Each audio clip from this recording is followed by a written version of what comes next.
Ramona, Ducka, Marcus, Neil, Renee, Patrice, Clive, Theo, Ray, Carol, Owen, Sylvie, Troy, Leonard, Joel, Diane, Brandon, Claire, Walt, Harriet, Curtis, Petra, Eli, Mara, Conrad, Sasha, Felix, Bridget, Hank, Kevin, Patrick, Ivy, Gordon, Warren, Lily, Pam, Sylvia, Nadine, Aiden, Cuber, Damon, Nate, Andrea, Gerald, Vivienne, August, Lena, Doug, Serena, Renata, Becca, Derek, Jonah, Priya, Whitfield, Zoe, Patricia, Elliot, Noel, Fletcher, Caleb, Boyd, Tessa, Miles, Vince, Simone, Claudette, Philippa, Paul, Rebecca, Francine, Roderick, Russell, Cody, Margaret, Terry, Tim, Isuyu, Dung, narrator, equals I, Vamir, equals Miriam, Suyu Prabi, Tinian, Nan equals Stafford, Contre equals my son, Kyle. Contre equals my son, slashing, Kyle. Hanyu, Gengi, so, equals Brent. Vane, Foshi, so, Stafford equals Hylane. The morning I knew for certain, I was standing in the doorway of our bedroom watching my wife get dressed for what she called a team retreat. She had bought a new dress. I noticed that, right away, the tags had been cut, but I could still see the faint crease lines from the packaging along the shoulders. She paired it with heels she hadn't worn since our anniversary 3 years ago. She stood at the mirror doing something careful and deliberate with her eyeliner, and I watched her become someone I didn't entirely recognize. She wasn't dressing for a conference room. I didn't say anything. I kissed her on the cheek and told her to have a safe trip. She smiled at me, that warm, familiar smile she'd been giving me for 19 years, and said she'd call me every night. She didn't call that night. Or the next. I want to be clear about something before I go further. My wife wasn't a bad person. She was a good mother to our son. She remembered everyone's birthdays, kept the house running on its own quiet logic, laughed at my jokes even when they weren't funny. For most of our marriage, she was my best friend. That's the part that made everything harder to process, not the betrayal itself, but the distance between the woman I thought I knew and the woman I had slowly, without realizing it, stopped knowing at all. His name was Stafford. He ran the regional division of the medical supply company where my wife worked as an operations coordinator. He was 53, twice divorced, the kind of man who wore expensive watches and talked about his boat to people who hadn't asked. The first time I met him was at her company's holiday party 2 winters ago. He shook my hand and looked past my shoulder while doing it, like I was a minor obstacle between him and whatever he actually wanted. My wife laughed differently around him. Louder. Freer. I told myself I was imagining things. I wasn't imagining things. The retreat was in Scottsdale. 5 days. She had mentioned it a month earlier, casually, the way you mention a dentist appointment. I had no reason to question it. Her company did these things twice a year, except when I looked up the company calendar. She had shared her work account with me years ago for scheduling purposes, and she'd never bothered to revoke it. There was no retreat listed, not in Scottsdale, not anywhere. I sat with that for 2 days before I did anything. I'm not a suspicious man by nature. I don't go looking for problems. But once I had that single data point, everything else had been filing away under probably nothing, started rearranging itself into a different picture. The late evening she spent on her phone in the bathroom, the way she angled her laptop screen away from me. The weekend in March she said she'd been at her sister's, and her sister mentioned offhand a month later that they hadn't seen each other since Christmas. I didn't confront her. That was the first decision I made deliberately. I needed to know the full shape of what was happening before I reacted to any part of it. I have a friend, Brent, who works in commercial security systems. We've known each other since our early 30s. Back when we both coached Little League and complained about the same things over cheap beer on Saturday afternoons. I called him on a Tuesday morning and told him I needed some equipment and his discretion. He didn't ask many questions. He's good that way. By the end of that week, I had 4 small cameras installed in the main living areas of our house, audio capable, all feeding to a private server I set up in the storage room behind the garage. I put nothing in our son's room or the bathroom. I wasn't interested in surveillance. I was interested in the truth, and I needed it documented. My wife came back from Scottsdale on a Sunday afternoon, tanned, relaxed. She hugged me for a long time in the kitchen and said she'd miss me. She tasted like airport coffee when she kissed me, and she smelled like a hotel I'd never been to. I played my role. That was the second deliberate decision. Whatever I was feeling, and I was feeling things I didn't have words for yet, I buried it. I asked about the trip. She told me stories about team-building exercises and a nice restaurant they'd gone to. She described Stafford the way you'd describe a piece of furniture, purely functional, barely there. I smiled and said it sounded like a good week. That night I checked the server. The cameras had caught everything while I was gone. The evening of the first day, she had been on the phone in the kitchen for nearly 40 minutes. The audio was clear. She was relaxed, laughing, using a tone I associated with us when we were first dating. She called him baby. She talked about how much she'd been looking forward to having 5 days without having to be careful. I listened to that twice. By the third day, she had someone over. He arrived at 7 in the evening. The camera by the front door caught his face clearly. It was Stafford. He walked into my house like he'd been there before, which I later realized he probably had. I won't describe what the cameras recorded after that. There are things I won't let myself dwell on even now. What I will say is that their conversation afterward was what broke something in me permanently. They were talking quietly in the kitchen. She was making them tea. He was at the counter looking at his phone. And she said to him quietly, like it was simply true, that she hadn't felt like herself in years until recently. And he said that she deserved better than a life that made her feel invisible. My wife said nothing to correct him. My life, the life I had built, the mortgage I'd carried, the years I'd spent, the loyalty I hadn't once questioned, had apparently made her feel invisible. I sat in my car in the parking garage at work the next morning, and I was very still for a long time. I'm not a violent person. I'm not dramatic. But I needed somewhere to put what I was feeling that wasn't going to destroy everything before I was ready.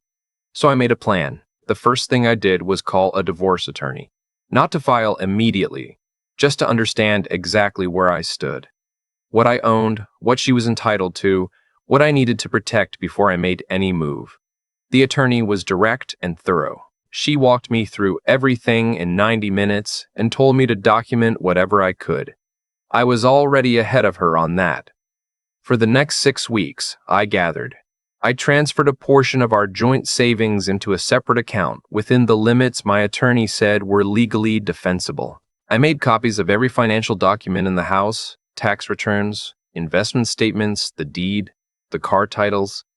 I made sure our son, who was 22 and living across town, knew nothing yet, because I didn't want him carrying something he hadn't asked to carry. During those 6 weeks, my wife was attentive, warm, completely ordinary. She made dinner on Thursdays because she knew I liked it. She asked about my work. We watched television in the evenings like we always had. She had no idea that I knew. She had no idea I was spending my lunch breaks on the phone with attorneys and my evenings reviewing server footage.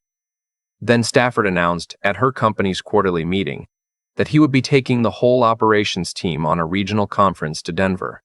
1 week. Fully company-sponsored. My wife told me about it that evening. She presented it neutrally. Dates, location, work context. She said she hoped it wouldn't be a problem. I told her of course not, that I'd manage fine for the week, and I meant it in a way she couldn't have understood. The morning she left, she kissed me goodbye at the door. Our son happened to be over for breakfast. He hugged his mother and told her to have a good trip. She waved from the driveway. I waited until her car turned the corner. Then I started making calls. The first was to a real estate agent I'd spoken with 3 weeks earlier.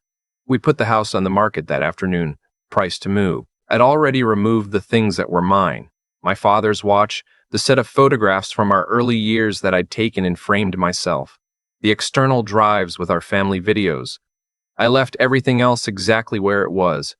The second call was to our son. That was the hardest one. He was quiet while I talked. When I was done, he asked me one question. Was I sure? I told him I was. He said okay, and that he was sorry, and I told him none of it was his to be sorry for. The third call was to the company where Stafford worked. I didn't speak to Stafford. I asked for the HR director, and I told her calmly and without editorializing, that I had footage of a company executive using his position to conduct a personal relationship with a direct report, and that said relationship had taken place partly during company-funded travel. I told her I would be filing a formal complaint and that I had documentation to support it. She asked me to hold. I didn't wait on hold. I gave her my number and hung up. What I had on that server wasn't just evidence of my wife's affair. It was evidence of Stafford's pattern. One of the things I'd found, while reviewing footage, was a phone call my wife had with her friend, a woman I'd never met but who apparently knew everything.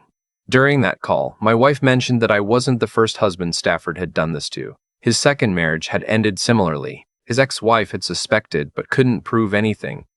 My wife said this almost admiringly. That information changed what I did with my complaint. I contacted Stafford's ex-wife through a mutual acquaintance. I sent her a summary of what I had. Nothing explicit, nothing that would hurt her, just the pattern. She called me back within an hour. She had been waiting years for someone to corroborate what she already knew. She had her own attorney. By the end of that week, she had added documentation to a civil case she'd been quietly building. I wasn't out for blood. I want to be clear about that. I wasn't trying to destroy anyone, but I had spent 6 weeks watching a man walk through the front door of my house, and I was not going to simply absorb that without consequence. My wife came back from Denver on a Friday evening. She used her key at the door, but the lock had been changed the previous Tuesday. She stood on the front porch for a moment, then called me. I answered. She asked if the lock was broken. I told her it wasn't. I told her the house was on the market and that her things were packed and in the garage. I told her I'd be filing for divorce on Monday and that she should contact my attorney's office, whose number I would text her shortly. There was a long silence. She said my name in the tone of someone who is trying to find the opening of a conversation that doesn't have one. I told her I knew about Stafford. I told her I'd known for 6 weeks. I told her I had documentation of everything, and that if she contested the divorce in any way that was designed to complicate it, all of that documentation would become part of the public record. Another silence. Longer. She asked if she could come inside. I told her the garage door code still worked and that our bags were stacked neatly near the far wall. I hung up. My son picked me up that evening. We went and had dinner at a place we'd gone to when he was a kid, a diner with the same laminated menus it had always had. He let me talk and didn't try to fix anything. He's a good man. I don't know exactly when that happened, but somewhere between the Little League field and wherever we both ended up, he became someone I was proud of in a way that had nothing to do with me. The divorce was finalized 7 months later. My wife didn't contest it. I think she understood that it would have been useless. The house sold in 3 weeks. We split the assets according to the agreement, which was fair without being generous. I made sure she had enough to land on her feet. I wasn't angry enough to want her to be destitute. I was just finished. Stafford's situation was considerably less tidy. The HR complaint triggered a formal investigation. 3 other employees had made informal complaints over the years that had been quietly shelved. They were reopened. He was placed on administrative leave within 2 weeks and quietly removed from his position by the end of the quarter. His title disappeared from the company website without announcement. His ex-wife's civil case with the additional documentation resulted in a settlement I wasn't privy to but heard described by the mutual acquaintance as substantial. He did not fare well. Men like him rarely do when the walls finally close in. They've spent so long relying on the fact that no one has bothered to coordinate, that they forget coordination is possible. My wife lost her job in the restructuring that followed Stafford's removal. She found another position 8 months later, lower pay, different city. I heard this from my son, who maintained a careful relationship with her that I never discouraged. That was between them. I didn't need to be part of it. What I wasn't prepared for, and I should have been, but I wasn't, was the loneliness. Not the dramatic, cinematic kind. Just the ordinary kind. Coming home to a quiet house. Making coffee for one. The specific absence of another person's noise. We had been married for 19 years.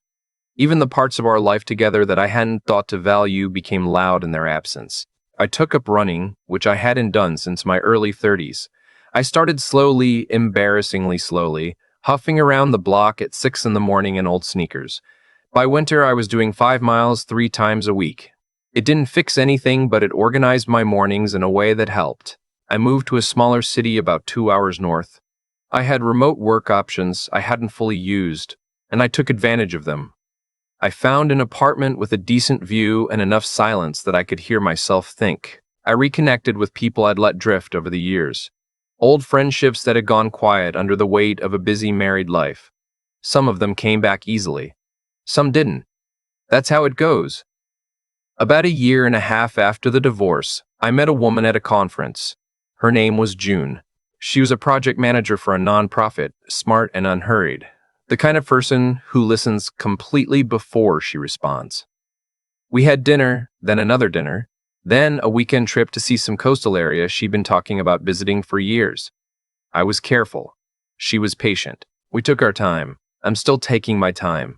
I don't know exactly what that turns into, but I know it's built on something more honest than what came before, and that's enough for right now. Here's what I tell someone in the position I was in 2 years ago, standing in a doorway watching someone they love to get dressed for someone else.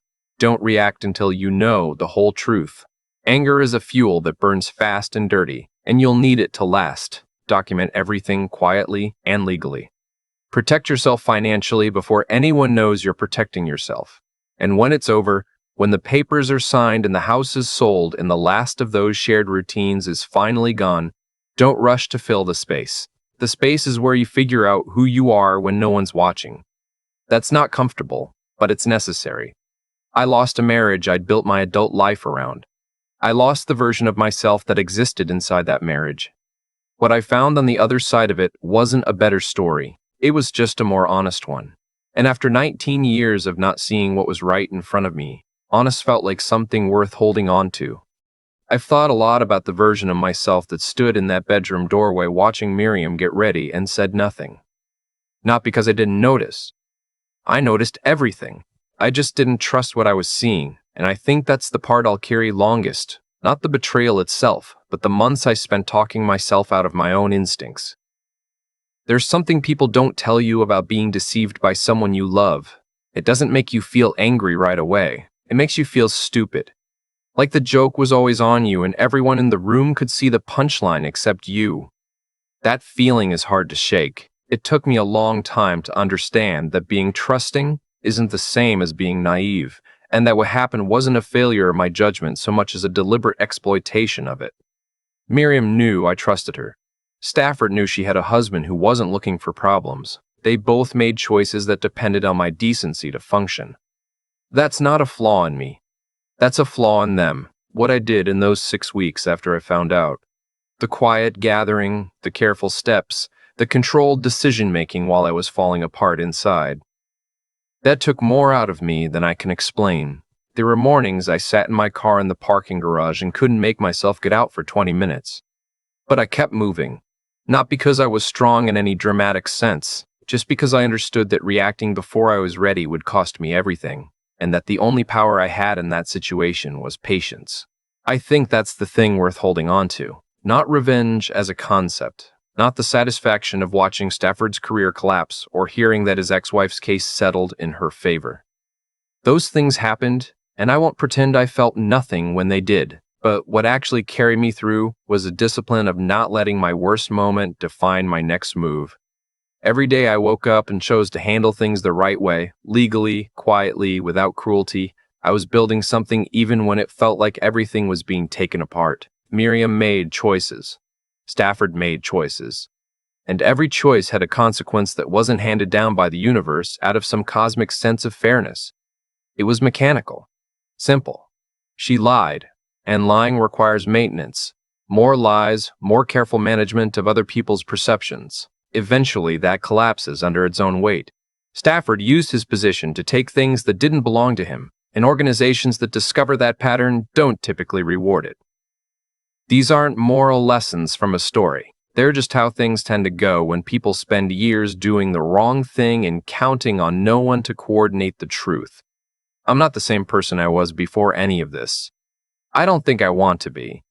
That version of me was trusting in a way that had become careless. What I have now is something harder won, a quieter confidence, a clearer sense of what I will and won't accept, and a son I'm proud of who got to watch his father handle the worst year of his life without losing himself entirely. If I showed him anything, I hope it was that you can be devastated and still be deliberate, that you can feel everything and still choose how you move. That's enough. It has to be.